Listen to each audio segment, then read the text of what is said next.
All right, hello, and welcome back to our construction builder series. This is number 13, which I feel like might sound like the wrong number. That's what we have in our notes, but I feel like we've done a lot more than these. But we're going to go with it.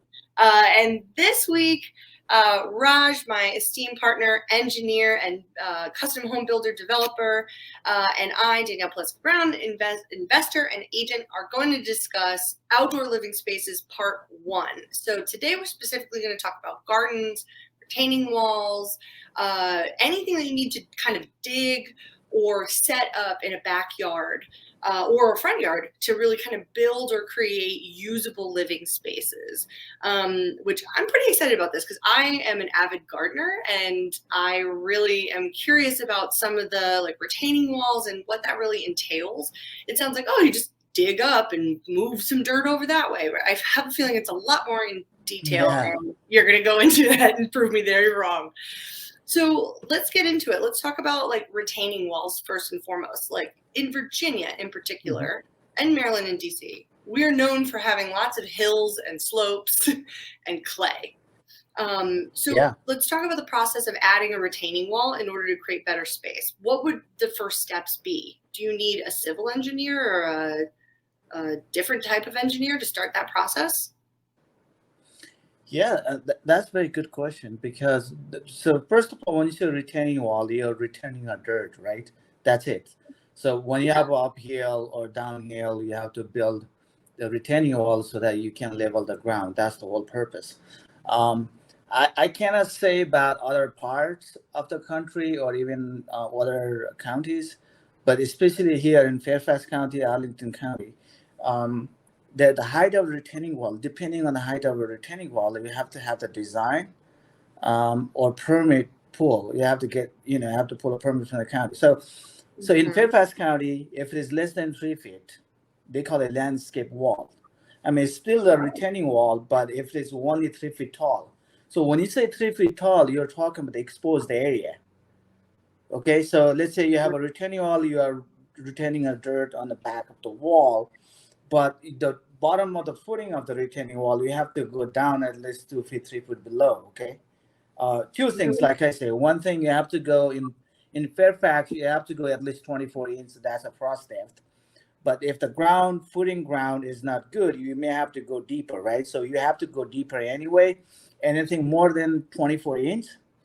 Now, anything exposed the area, that's the unbalanced height. We call it 3 feet or 2 feet or 1 foot retaining wall. That's the retaining wall height. It's the unbalanced height. It doesn't matter how deep you go down into the ground, if that makes sense.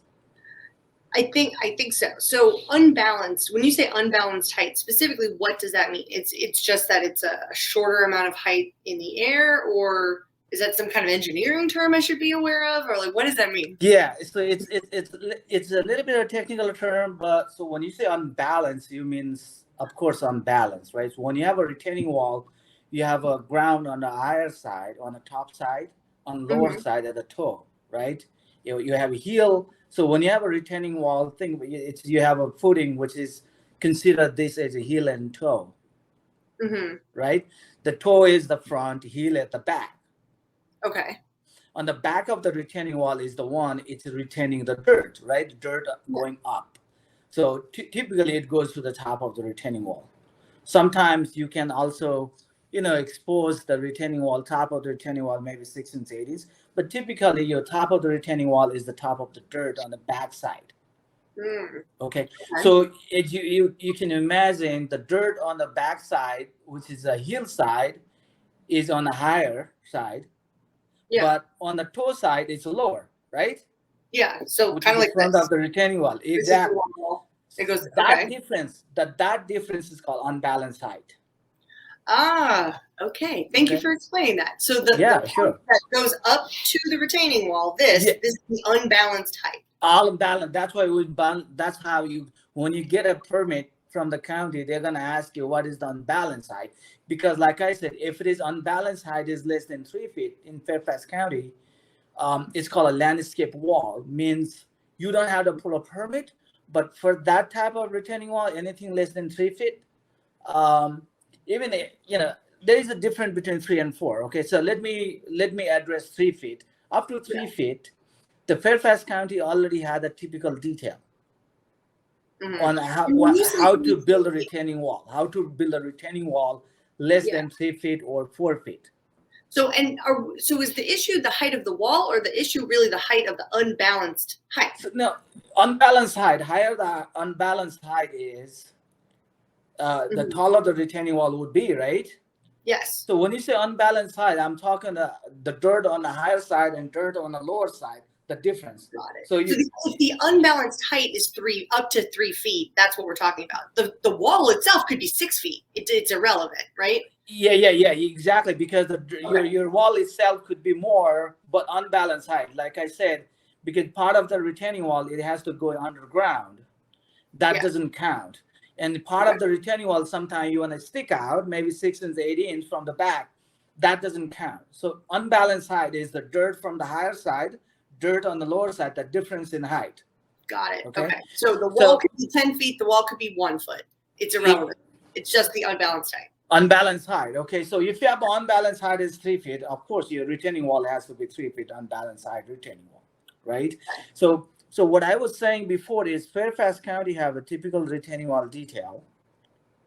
Okay, showing how to build a retaining wall using block wall or concrete up to 4 feet. Okay. If it is more than 4 feet of unbalanced height, then you have to have a structural engineer like me to design it. If you have 12 feet tall or 10-foot retaining wall, you can't use that typical detail. You have to hire me to do the structural design calculation. But now up to 4 feet, they have a detail. So the tricky is, like I say, up to 3 feet. Okay, don't get confused between 3 and 4. Okay, they have a typical detail for up to 4 feet. But if your wall on the side is only 3 feet, then you don't have a pull-up permit. You don't have to. Okay, as long as you follow their typical detail, you're good. But let's say if your wall height is 3.5, more than 3 feet, and up to 4 feet. So then you still have a pull-up permit, but you don't have to present the drawing, engineer's drawing and calculation, because you can still use that typical detail, because typical detail goes up to 4 feet. Okay. So that's the transition between 3 and 4. Okay. Up to 3 feet, you don't have a pull-up permit, follow the detail. Up to 4 feet between 3 and 4, you have to pull a permit, but you don't have to submit drawing.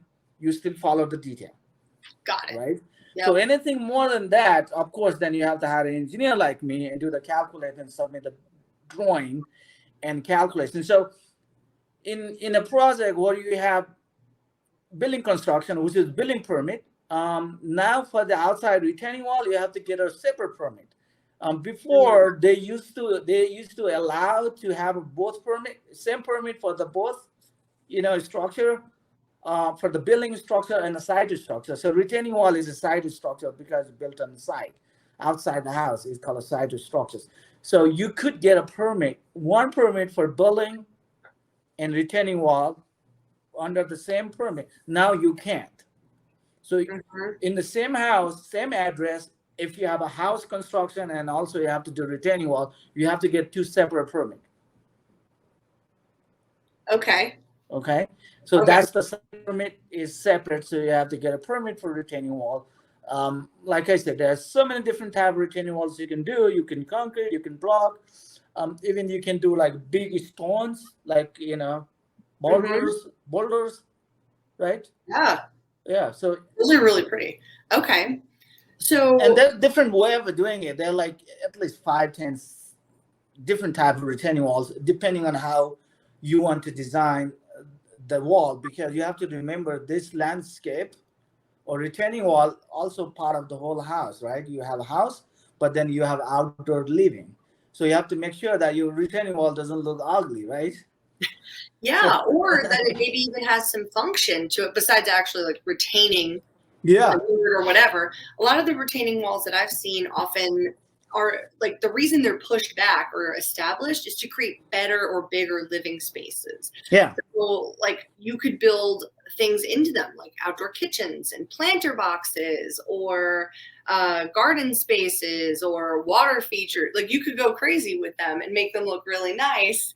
But they could be functional not just as a wall, but also as something beautiful, which is really exciting and unique to do and really great to try to incorporate both. So it's important when you're thinking of these outdoor living spaces, you can work with a designer to have that incorporate both of those kind of components in there, which is great. That's very true. That's why. So that's why in the house, especially on a big homes or custom homes, you have a different discipline or different trades involved. You have an engineer involved, you have an architect involved. So you have an architect for the house, and you also have an architect for outside, which is landscape architect. So Yep. a lot of people, they have a landscape architect working with a building architect, so that by the time a project is done, everything is synced. It has to be Yes. in the flow of the house design and finishes with the outdoor living, because nowadays a lot of people, they like outdoor living. You want to have outside the structure living, and people do swimming pools if they have a budget. Some people like swimming pools, some people I don't. It's a Um, 50-50. Like I it's love 50, swimming 50. pools, but I It's was a, a swimmer. and also it's a lot of money to maintain. So that's another thing. It's like Yeah. this is so funny. The swimming pool guy, subcontractor, he been doing hundreds of thousands. He's local guy. Yeah. He's been doing for so many years. He said, Raz, if you build a swimming pool in the house, I'm gonna kill you. I said, what are you talking about? He said, like, this is such a waste of money, You probably just do in the summertime, you do it, but the maintenance cost will be very high for the swimming pool, And it's like, this is such a waste of money. Please don't build in your house. That's so funny. It's so funny. You know what's kind of funny? You mentioned that. I've actually seen 2 different homes within a few blocks of my house in the last the last year that had indoor swimming pools that have sold. Indoor. Yeah. Like and you Indoor, want to talk yeah. about expense and what you really need to have a private indoor pool. Like that'll be another day. Maybe we can talk about that a whole nother day. But I was just but I think we have swimming pool and stuff like that. We have it on next week. Yeah, we could definitely add that in. I think that would be such a cool for thing. next week. Yeah. Okay, so retaining walls, they're functional, they're beautiful, they can help create more space, usable space in particular, especially on like some of these hilly landscapes. What other things, and what else should you keep in mind when you're thinking about outdoor living? So like you kind of just breezed on just before we got on this indoor pool tangent of your outdoor spaces, you may not want to make them an afterthought. Like it's really something you should think about and design when you're designing the home because of things like drainage, trenches, weep holes, I'm sure, and just stop me because I'm not the engineer you are, but I've learned a lot from you. Any of those things, probably a lot of that has to be thought about when you're pouring a foundation, right? Like, or would that be something that we'd have to think about like right at the beginning? Or when do you suggest thinking about these things outside? This projects like this, if you want to do it right, you have to do it from the beginning, because that's why you have to do survey of the whole entire area. Then you have to design a house in a way. So when you design a house, usually the architect, they know the shape of the house, the orientation of the house. Like in the summertime, make sure that the heat does not, sun does not hit your face directly. Okay. But also the winter time in our area, make sure that you are getting some, sun coming out from the south side, right? All that orientation and proper design depends on a lot shape and size and location. So all those things are part of the design, and I would say you have to incorporate that with the entire area.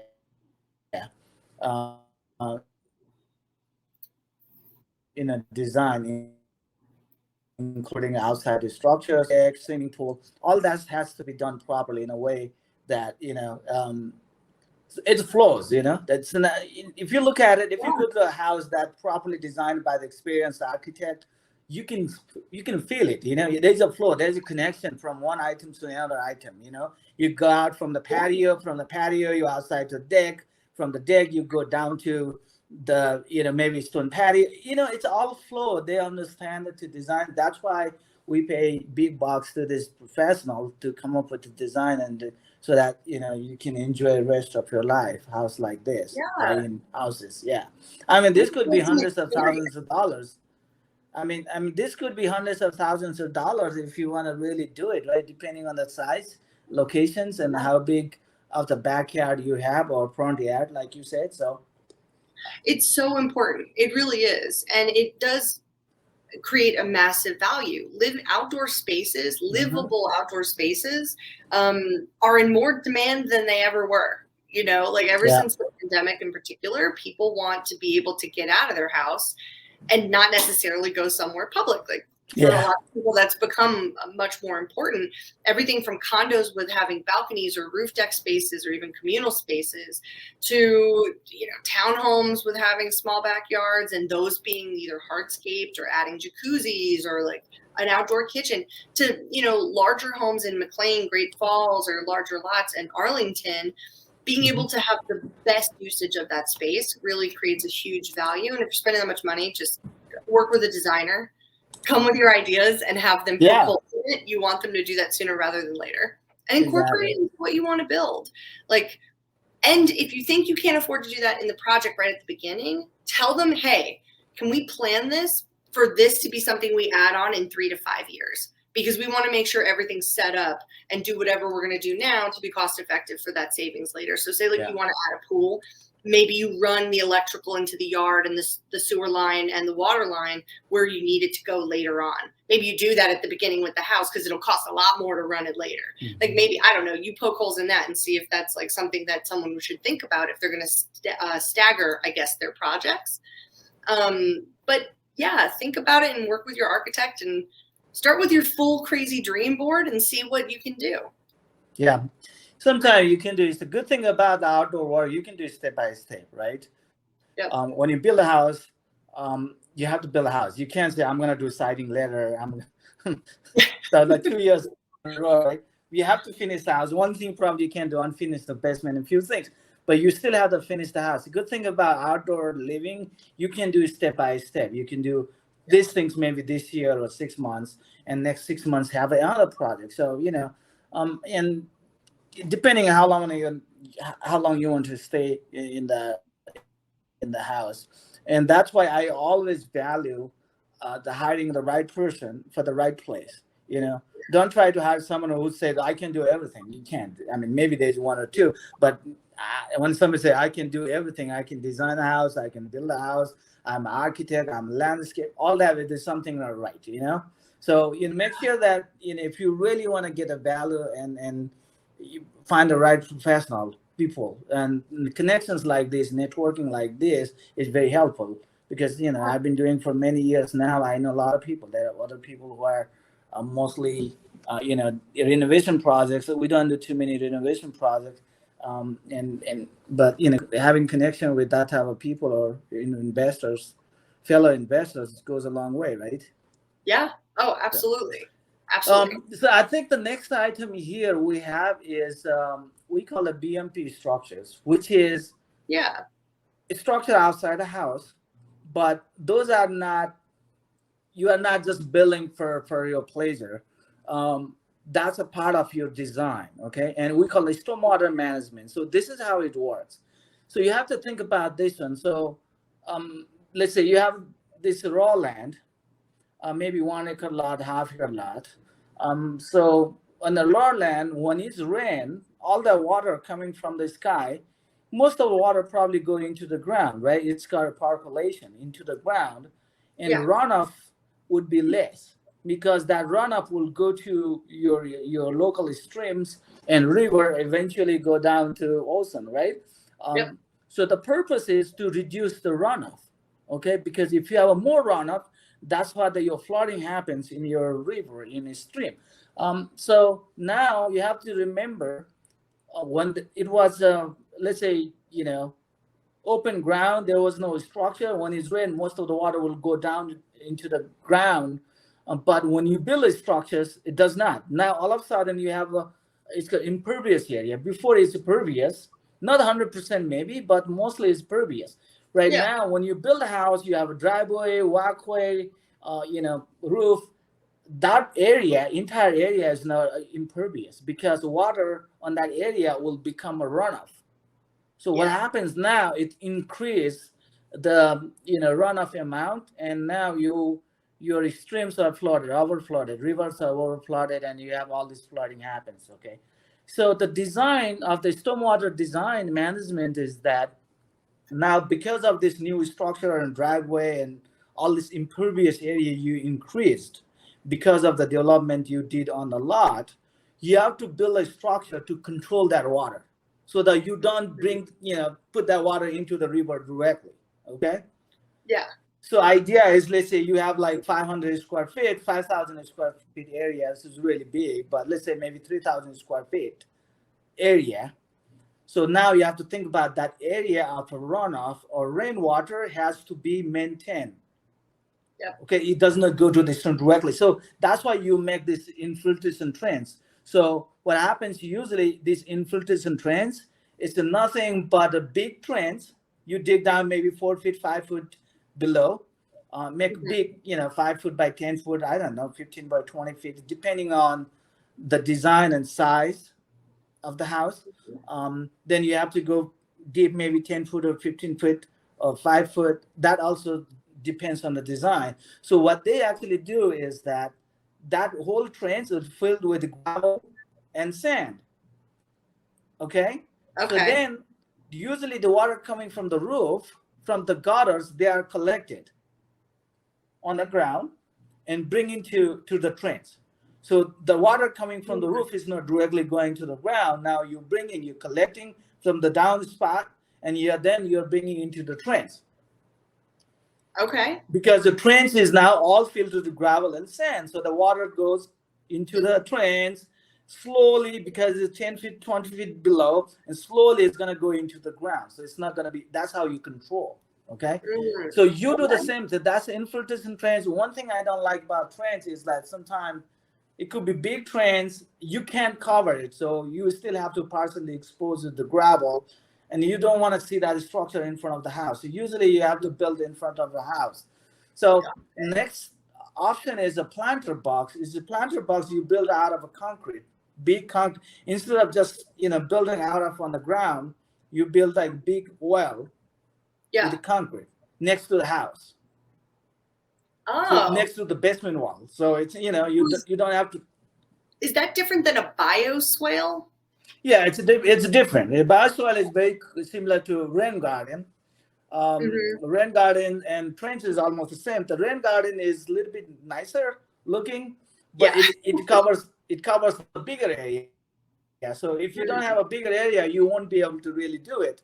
So infiltration trench or planter box is the way to go. So planter box, the concept is the same thing. Instead of digging on the ground and filling with the gravel and sand, you build that box next to the house, concrete wall, and you fill same thing again. You fill the entire, the planter box with the gravel and sand, and the water at the bottom of the tank, you just take it out, drain to daylight.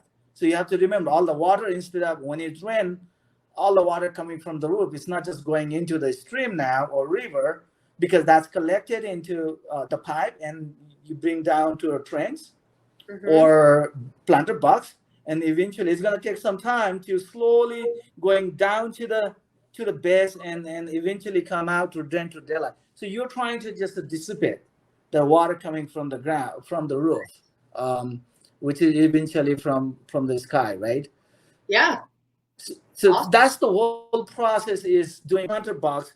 Planter box is, to me, it's nicer, neat. So nowadays, all the house I do planter box, because usually, you could be at the front of the house, but good thing is a planter box, you can actually, on the top part, you can actually plant a plant on flowers. So it doesn't really look too bad, you know what I'm saying? Yeah, it'll blend in with the house and it'll look aesthetically really pleasing, but it's going to have a very big function.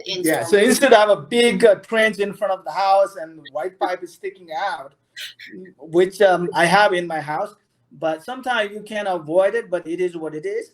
But there are different, there's different way of handling this situation. Like I say, if it is a 1 acre, 2 acre lot, 3 acre lot, you don't have to do a planter box. You can do a rain garden because you might have plenty of space on the back.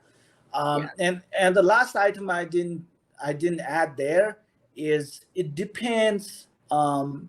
Again, the size of the lot and shape of the size of the lot, and also the slope of the lot and how big of the house you're building. Sometimes it's called a nutrient credit.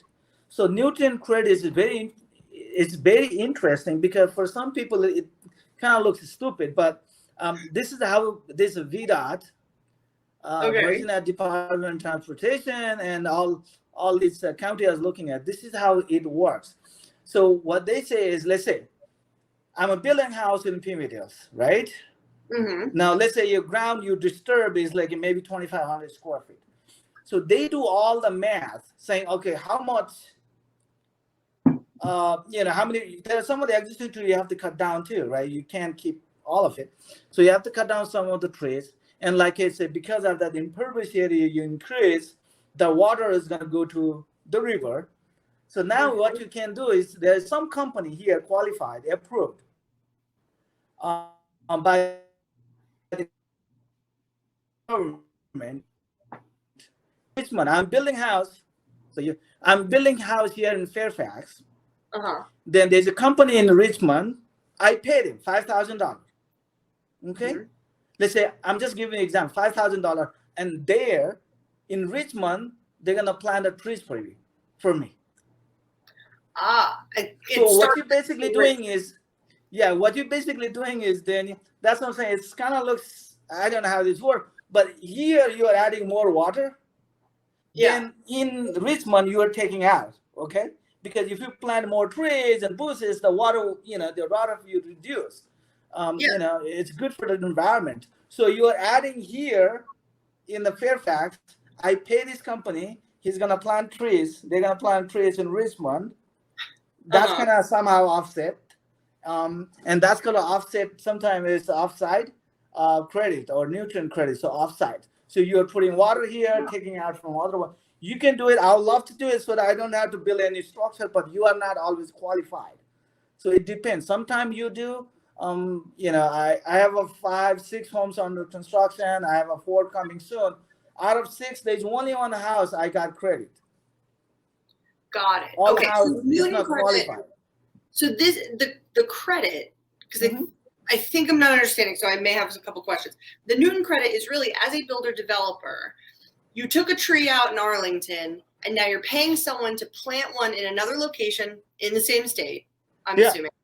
And then you're able to get some kind of taxable deduction credit by paying someone to do that. Is that no? You're not getting credit. No, you are not getting a tax credit. But you have to remember, so you have to build an infiltration trench. Otherwise, right? Because remember, since you develop that area, you have more runoff water. The runoff water you need to control now. Either you control in your premise. Yes. Or if you can, pay somebody else to do it somewhere, so that you don't have to do it in your lot. Oh, okay. So someone else somewhere on like an adjoining lot or nearby, in different places, exactly.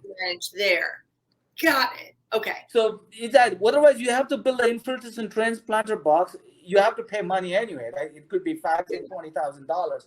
So then you have a big ugly structure in your, front yard or backyard. But now, again, you are not always qualified. But now, instead of spending that money, you give that money to somebody else. They did somewhere, I don't know. But at least my backyard and front yard is clean. Yeah.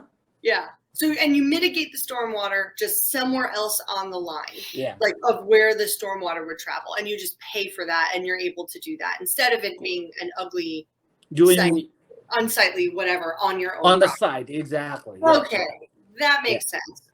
Thank you for helping me through that. That was you could do that though, or potentially do that. So, how would you go about figuring out if you would be able to do that in a specific circumstance? Like, how would you even figure that out? All this stormwater management is part of the grading plan, which is civil engineering. Okay. So like your civil engineer, or like, how do you even figure out like hey, Sally across the street, can I pay you to install this trench in your yard? Like how do I even start this process? Yeah, so that's why I'm saying. So I don't even know how to do calculation because I'm not a civil engineer. I'm a structural engineer. So that's why the part of the grading plan is the stormwater management. All that calculation, especially they do it. Civil engineer does, and based on the calculations, yes. And because they know all the rules and regulations, as a builder and an engineer, I know all the rules and regulations, guidelines to build a house and design a house. Civil engineer doesn't know anything about building a house and designing a house. So same way, they know civil engineer know everything about the site plan and stormwater management. I don't. So they will just do the calculation. We just have to tell them, okay, this is the house I'm building. This is the driveway. This is the walkway. This is the VDOT apron. Based on that, they will calculate all of that, pervious area, impervious area, and they compare probably with the county guidelines, and they determine, okay, we can do it. And they also have to get an approval from the county. Sometimes they feel like, okay, maybe I can do it. Maybe we don't know, but we still have to check with the county and check with the counties. Sometimes they say, okay, you can do it. Sometimes they say you can't do it. If they say you can do it, there's some company that are down there. You can't just buy from anywhere from my neighbor. You cannot say, my neighbor, hey neighbor, I'm going to pay you $5,000. Can you go and plant the tree somewhere in Richmond? That's not going to work. So you have to find a company who is validated for that type of work. I'm sure that maybe someone will go and check, make sure that they did it right. Make sure that they did not just get my $5,000, put it in a pocket, didn't do nothing, right? So, didn't go but usually once you pay, you're out. It's not your responsibility. Yeah. Oh, so it's like just a flat fee. Like you're not actually flat fee. Plant the tree wherever. Whatever they do, but it's in a record on county. So county knows when I get a grading plan, when they approve my grading plan, which is called a land disturbance permit. So you have a building permit and you have a land disturbance permit. In the land disturbance permits, they know that I got that credit. So county know the company who got that credit from. So I'm sure that company probably will coordinate with the county, make sure that they do the job in the place where they're supposed to do. Maybe I would say there is some designated place which county probably have already approved for them, where they're gonna go and do some work and maybe plant some trees. I don't know, 10 trees, 20 trees, 50 trees. So maybe I think that's what I assume. Awesome. Okay. Well, thank you for telling me about that, because I didn't even know that was an option. And that's pretty cool to know. Pretty cool. Yeah. Awesome. But again, now, like for example, most of the houses I built before 5 years ago, I did. Now this county is becoming stringent and difficult every time. I don't know why. I wish every time I talk to you, I wish I come up with the good news about the county and the city people, but I can't. I run out, So every year they come up with this stringent procedure and guidelines. I don't know why. So now mostly you don't. Before, like I said, I don't know what I changed. 5 years ago I could. Now I can't. So. Ooh. Well, hey, there must have been something that had nothing to do with you that caused them to make a new rule and to change stuff. Yep. So, well, that's all. Awesome. Well, I agree with you. Incredibly helpful. As usual, Raj, I really appreciate it. And next week, we're going to be talking a little bit more about outdoor spaces. So we'll go into more in depth on swimming pools, different types, built-in jacuzzis, things like that, what's required there. If you have a separate or second home, a guest house or a pool house, different types of landscaping and things of that nature. So join us next week for Outdoor Living Part 2. Sounds good. Thank you. Bye-bye. Awesome. Bye. Have a good week, everybody. Bye-bye.